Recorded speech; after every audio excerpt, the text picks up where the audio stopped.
paper, pencils, and an overactive imagination. These are the ingredients chosen to create a pretty awesome cartoon. But Cartoon Network added an extra ingredient to the concoction. Chemical, yes! Thus the Powerpuff Girls were born. Using their ultra super talents, Kathy Cavadini, Tara Strong, E.G. Daly, Jim Venable, Rob Renzetti, Don Shank, Craig Kelman, Chris Savino, Lauren Faust, Linda Saminsky, Paul Rudish, Gendy Tartakovsky, Craig McCracken, and the rest of the crew dedicated their lives to making cartoons and fighting the forces of evil.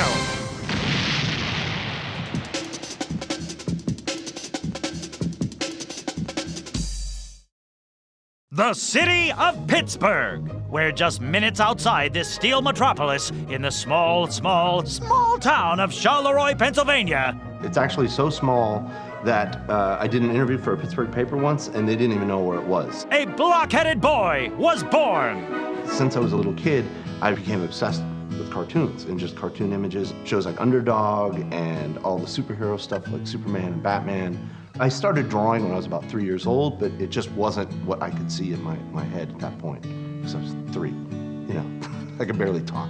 And so the drawings were saved, thanks to Dad. I would have these like images in my head of drawings I wanted to see, but I couldn't draw them, I couldn't articulate them, so I would direct my dad to draw it for me. My father died when I was 7 years old, and without him there to draw for me, I really had to push myself to improve my drawing skills, you know, so I could get down on paper, you know, what I saw in my head. The city of Los Angeles. With the passing of Craig's father, Craig's mom relocated the family to brighter, more earthquake-prone pastures. As Craig grew, so did his two biggest obsessions, drawing and cartoons. I remember one night when I was like 12 years old, I said, I'm gonna make a comic book tomorrow. I don't know why, I'm just gonna make a comic book tomorrow. So I started creating characters. And basically from the point of being 12 years old all the way till I was a freshman in college, I was trying to create a character, like who is my character gonna be? College? Did someone say college? The campus of Cal Arts. It was here in the character animation department that Craig would make friends and characters that would be part of his life for years to come. When I first got to Cal Arts, I met, you know, lots and lots of people, but I really formed strong relationships with, you know, a handful of people who I've continued to work with, you know, throughout my career. Guys like Paul Rudish, and he's one of the greatest draftsmen I've ever seen in my life. He looked like a Hanna-Barbera character. He looked like the missing crew member from Goober and the Ghost Chasers. Actually, he kind of looked like Goober from the Ghost Chasers. He always wore that stocking cap. He would like walk like Shaggy, you know. The other two people I met at Cal Arts that ended up, you know, having a lifelong influence were both Rob Renzetti and Gendy Tartakovsky. I think my first impression was of seeing him, and he was like this crazy long-haired sad sack wearing a Jughead hat. But then after seeing his artwork and whatever, being blown away by how talented he was, and there were a lot of talented people there, but Craig was definitely one of the most talented. Aw, shucks. When I was at Cal Arts, I was always a good character designer. We would all the three of us would all help each other. Craig was an amazing designer, but his animation I don't know if he just wasn't interested in it as much as maybe we were. So then my character design abilities weren't strong at all, and so we kind of switched roles. So I would help Craig with the timing and animation, and he'd help me with the designs. So what's a Jughead hat wearing, good character design and limited animating student to do next? Make a film! I came up with this silly character called No Neck Joe, and just did the dumbest jokes I possibly could do about a guy not having a neck, you know, two, you know, bullies giving him a turtleneck and a necktie, and, you know, giraffes laughing at him at the zoo, and just, you know, Dracula wanting to bite him on the neck, but he couldn't. They were just absurd little things. After cornering the market on jokes about not having a neck, Craig started to think about what his next Cal Arts film might be. And I wanted to do some sort of a superhero thing, and I was inspired by this thing that Joe Horn made for MTV called Stevie Washington, the Angry Youth, and I really liked how quick and kind of almost spontaneous his little films were. And it was around June, and my mom said, you know, hey, your brother's birthday's coming up, why don't you do a card for him? So I just started doodling these little things, and for some reason I was thinking about Keen paintings. And I actually ended up drawing this little tiny drawing. I was like, wow, that's really cool. So I was kind of got obsessed with that, and I ended up giving this to my brother for his birthday instead of a card. And originally I was going to cast El Fuego, the Mexican wrestler. But as soon as I drew these girls, I went, forget about the Mexican wrestler guy. What if I put these 3 little girls in instead of that guy? And I've got these 3 cute little Sanrio-looking characters beating up giant monsters. They'll seem much stronger and much more heroic in contrast because they look so innocent and harmless. And thus the idea for his second-year film was born. So Blossom, Bubbles, and Bud, because I thought, well, that's appropriate. She's kind of a tomboy, more tomboy than the other 2. And I was like, but it just feels, it doesn't roll off the tongue nice. Blossom, Bubbles, and Bud. It just kind of hangs there. So I was like racking my brain for a while. And a friend of mine, Miles Thompson, actually came up with the name Buttercup. And I was like, oh, that works. Blossom, Bubbles, and Buttercup. yes, go on. My friend Tim Myers used to say whoop ass, open a can of whoop ass all the time, and then I misheard a Black Francis lyric in a Pixies song where he says my roof has walls, and I thought he always said my whoop ass balls, and I was like, I like the word whoop ass, that's rad. My goal was to do 4 student films, 4 adventures of the Whoop Ass Girls. This is so ambitious. You are nuts. So we were like, good luck with that. But he ended up producing 1 and putting it in color, and it was pretty amazing. Oh, yes, but that one film did not go unnoticed. Craig's teacher asked that he show it to Linda Saminsky of Nickelodeon Development. Go, girls, go! I could tell when I looked at it that, he was a really talented guy. And I remember thinking that his project at the time wasn't exactly the direction that Nick was going in. Oh, yeah? Well, you know what? We'll show you. Someday, somehow, this will become something for some network that will not exist for some time. So there, the studio of Hanna-Barbera.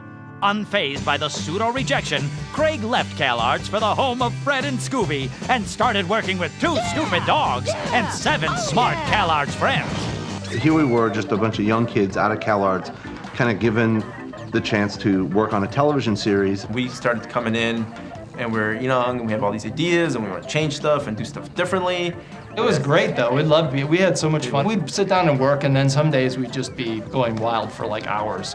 Early on, when I was doing a freelance storyboard for Dexter's Lab, like, I really want to work on this show, and I was told, no, that's like a total club there. Those guys were all CalArts pals. They don't allow anyone else in. I'm like, I'm gonna make it. It's true. But it wasn't exclusive. It was just because we were a bunch of dumb nerds. But one day, one of those dumb nerds thought he'd take a chance and show his little girls to the studio bigwigs. So I took it up to the development department and pitched it to Margot McDonough, and she got on the phone and called up Fred Seibert, who was president of Hanna-Barbera at the time. I showed him my student film, and he was like, let's start negotiating for a series. And that was in '93, I believe.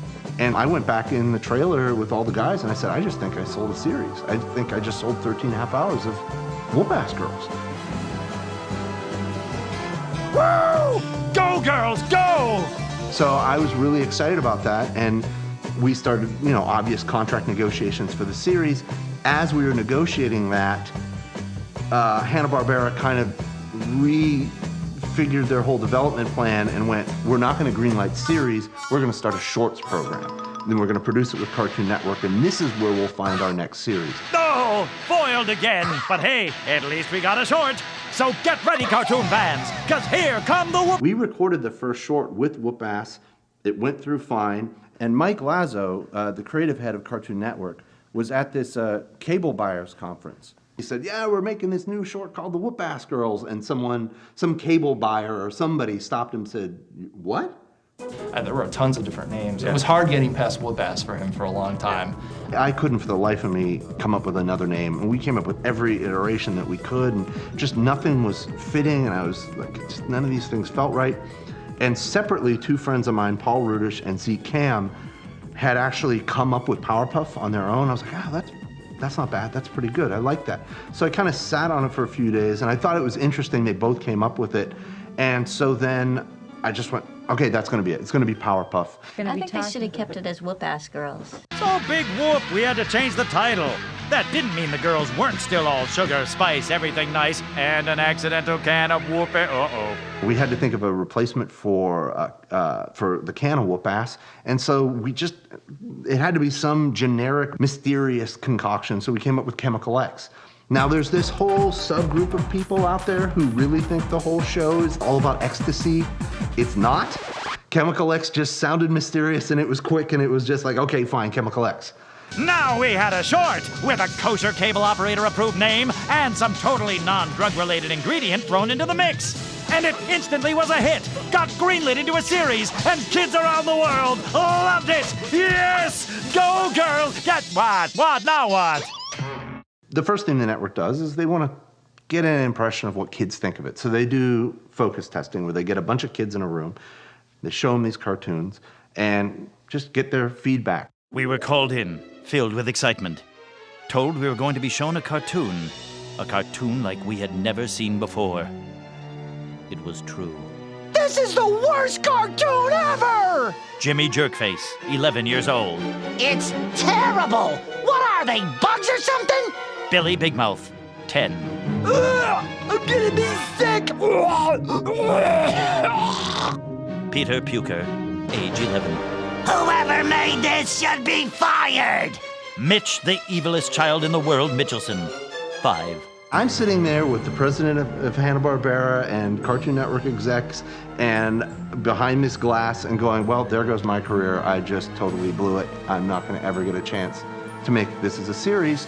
Kids weren't as used to watching them, and this had a real personality and attitude and voice that nobody had seen, so there was going to be a little bit of a learning curve. Craig panicked that afternoon, and he came back that evening and redesigned the whole show in a night. I went, they're too weird. They don't have fingers, they don't have ears, and some people thought they were bugs. I was in that focus group. I had a problem with the fingers.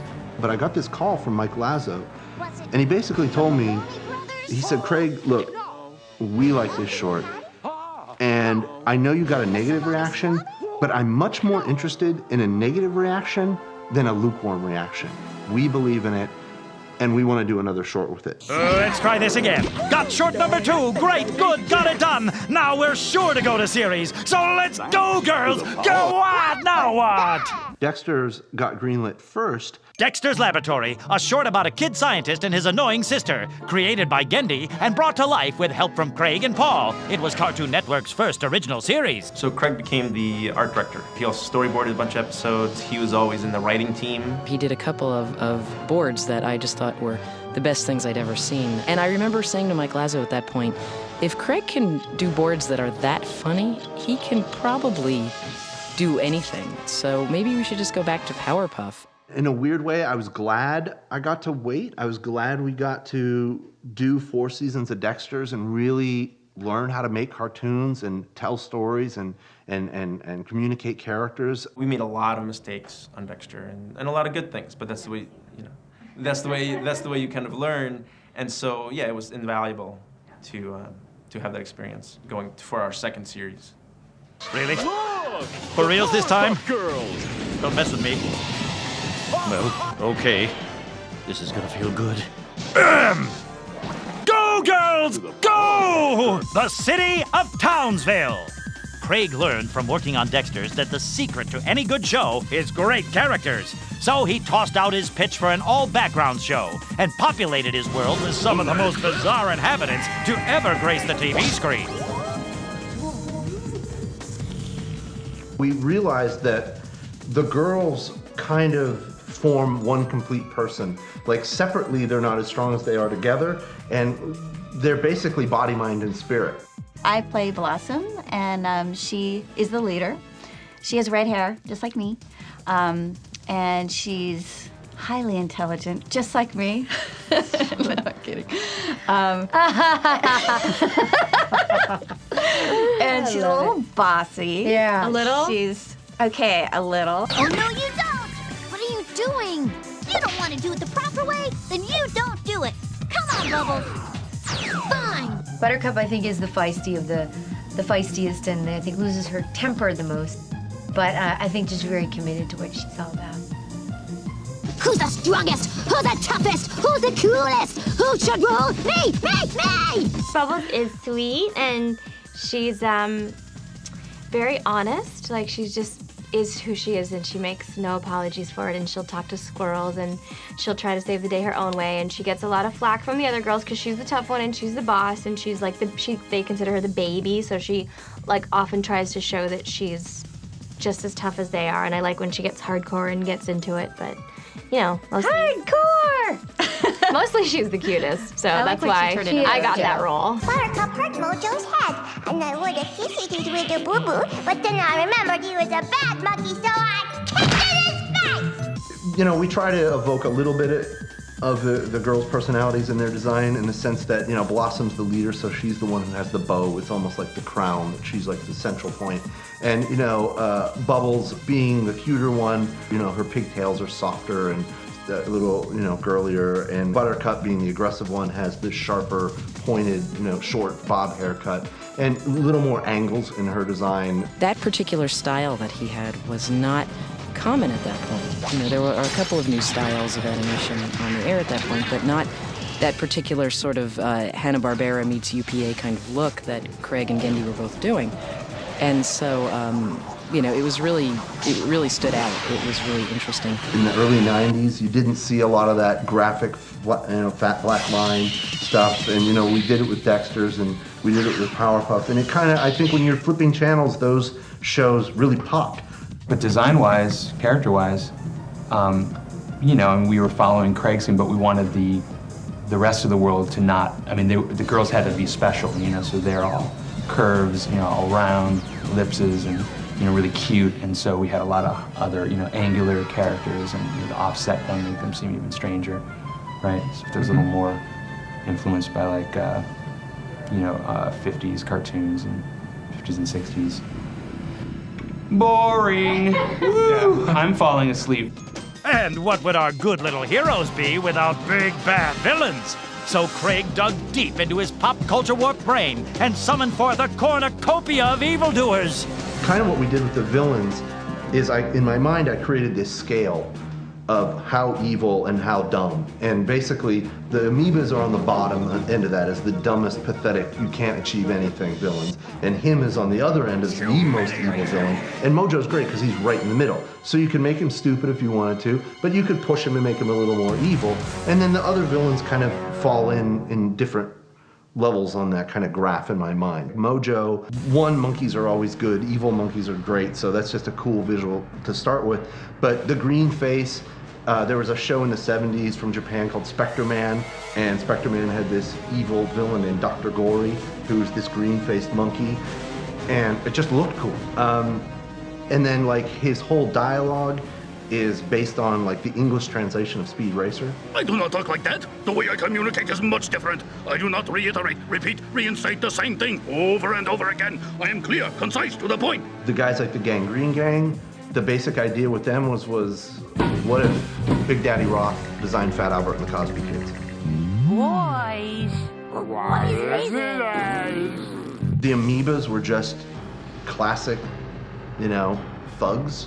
You know, gangster thugs, and I just thought it was cool that they were bacteria. And then Fuzzy was kind of just, I think he was based on some sidekick character from Rainbow Bright. Anyone else want to try and get on my property? Basically, him was, you know, my attempt to do a Blue Meanie. He originally was the devil. Oh, I'm scared. That weird red lady man thing creeps me out. Professor is, you know, typical 50s dad mixed with Bob Dobbs from Church of the Subgenius. You know, just trying to get that kind of Devo guy in there, just the classic 50s father figure. The mayor is Monopoly guy meets Mayor McCheese. And we can't forget the mayor's, whoa, hello. The mayor's, Here, let me help you with that. What were we doing, some kind of documentary or something? I forget. People have always asked about Cerebellum, like, why don't you show her face? And whether this joke worked or not, the idea was that she is the typical classic hot assistant that you would think every politician or executive would have. So you don't show her best feature. Her best feature is her mind. And originally they're like, oh, you can't draw that much cleavage, and the sensors were, you have to tune that back on the models, and so we'd go back and revamp the model page, shore up her collar, and button her blouse. And then, so they stamped approved on the model page, and then we went back to storyboarding and just drew her blouse so as open as we wanted to, and the crew overseas went ahead and augmented that even more. Nice. Cartoon Network Studios. With the green light to go, Craig pushed the magical Make Cartoon button on the big cartoon making machine, and in a flash, the show instantly appeared on TV screens across the world. And the rest is history. What? There's no button? Okay. So these guys and the rest of the crew that we couldn't afford to interview sat down and, did some things that I'm not really sure of. Sorry, I'm still hung up on the button thing. Well, the basic production process on the show would be myself and some of the board artists and directors and guys, we just get together in a room and we would just start tossing ideas around. And in the story meetings especially, I mean, they weren't necessarily story meetings, they were joke fests, everybody throwing jokes at one another, and someone would go, oh, that would make a great story, and then suddenly you build a story upon that, and it's like out of one joke. Once we settled upon that, we would write an outline, which basically broke down the main beats of the story. And then we'd give that to a storyboard artist. Storyboarding is making the comic book of the story before it goes into production. As we were drawing out our storyboard, we also got to write the dialogue and figure out the pacing. They would come into a room and pitch the board to the whole crew. And then once we had the pitch, we'd go through that and tweak things and add gags or subtract gags or, whatever. You would kind of work it until you felt it was good. If you threw a pencil at you, you knew the pitch was not good. Yeah. I went to my very first pitch and I went through it with the most minute detail. I explained every little drawing, every little action, and Craig and Gendy were the people I had to please.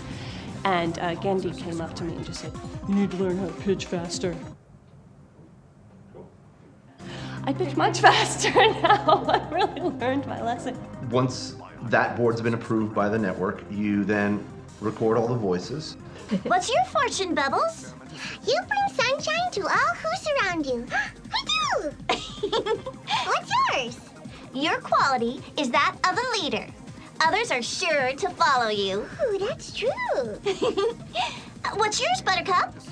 Be not violent or angry. Peace lies within. What a stupid fortune. Wasn't even funny. They all have this amazing ability to harmonize with each other, just doing their character voices.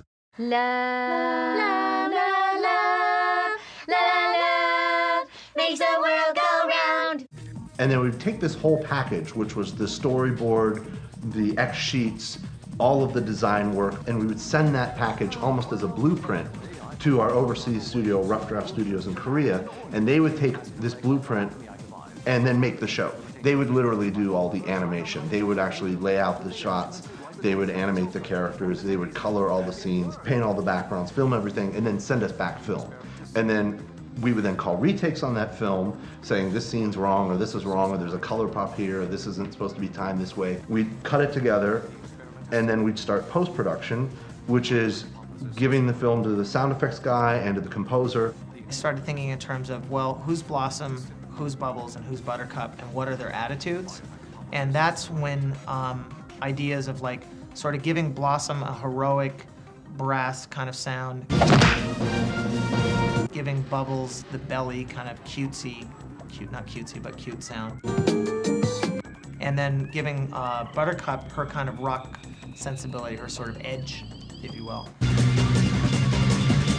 We really wanted to score it like you would score a movie, where the music emotionally, builds up and moves around based on the emotional story you're trying to tell. There were so many larger-than-life moments that it really demanded big, giant score as well.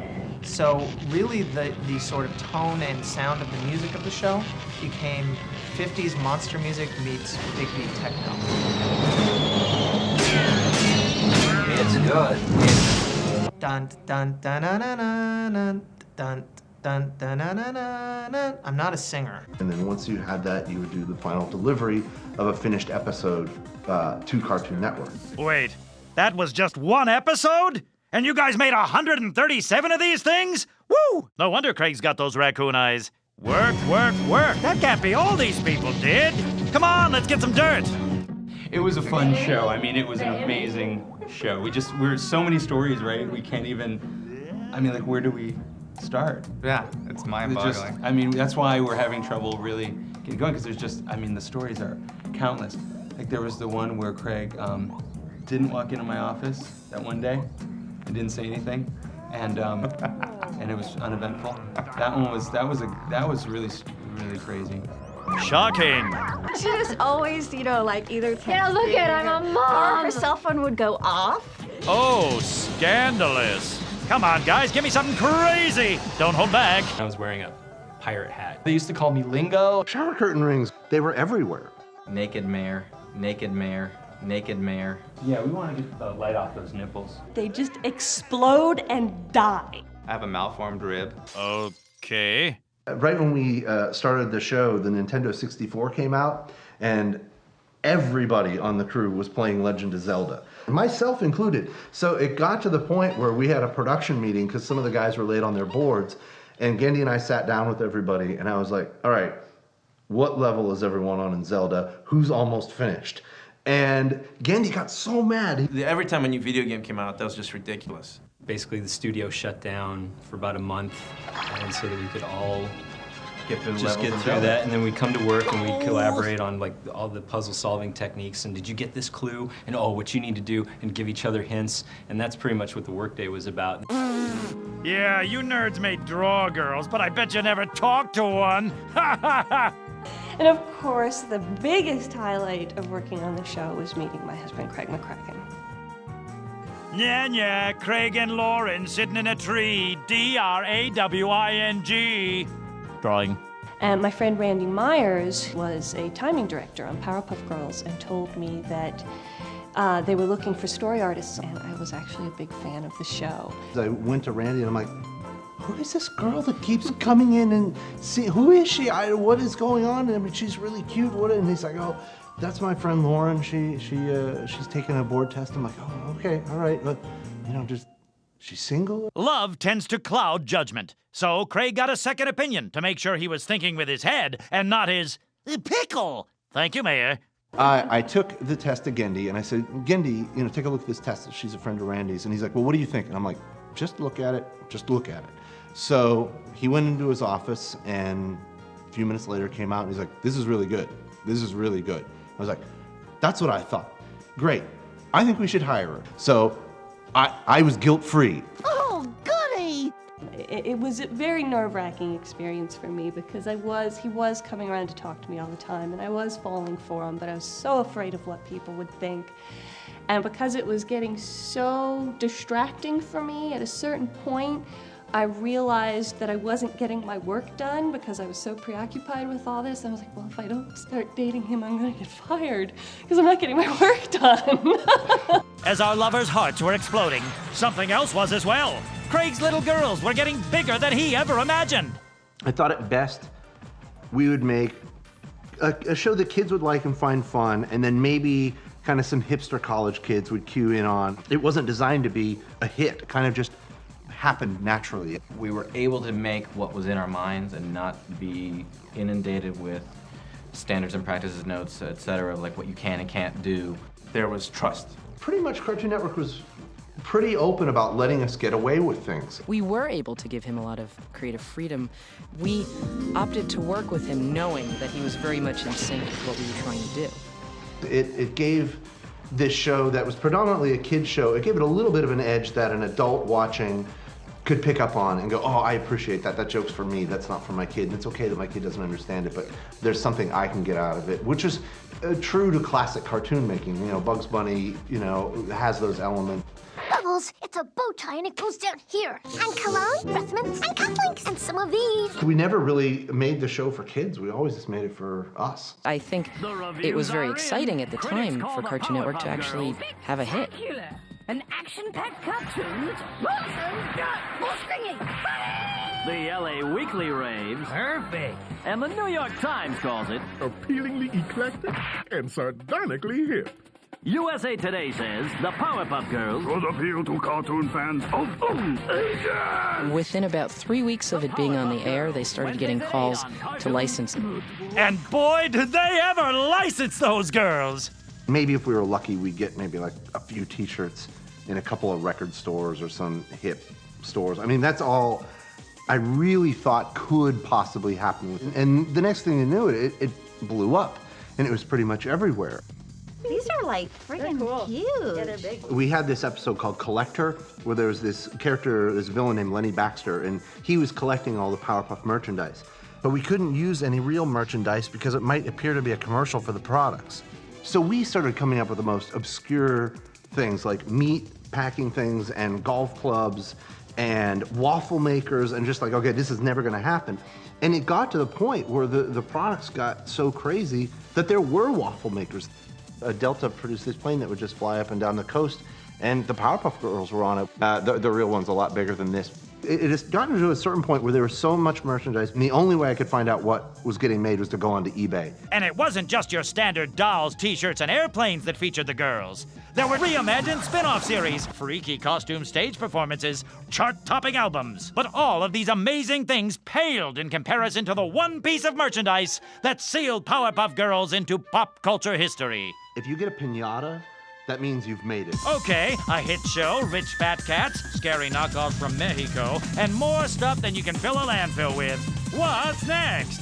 They just said, we need to make a movie. I think for me, the products had become so girly, and all of a sudden jewelry kits started coming out and makeup kits, and everything was pink. And I was like, no, this is not what this is. This is about 3 kids who fight crime and beat up giant monsters and bad guys. And I saw the movie as a chance to reclaim the mantle of the Warpax Girls in a weird way. Just like, no, we're gonna make an action adventure movie, and it's gonna be Powerpuff like you've never seen it before. The movie got mixed reviews. One that always sticks in my mind, and they said it was an orgy of senseless and violent destruction. And it was like, okay, I don't know if they hated it, but ultimately, like, it ended up, I'm proud to say on Rotten Tomatoes, as fresh. In hindsight, maybe I wish it was a little sillier, a little lighter, a little more, not so heavy the whole time. Well, look on the bright side. Here it is years later. It still, works as a story. It's still a good experience, a good viewing experience, really. Once we finished the movie, the network wanted more episodes, and so we started up producing more shows. And midway through the production on that, Cartoon Network kind of came to me and said, we want another show from you. So I came up with Foster's Home for Imaginary Friends and handed the reins of Powerpuff over to Chris Savino.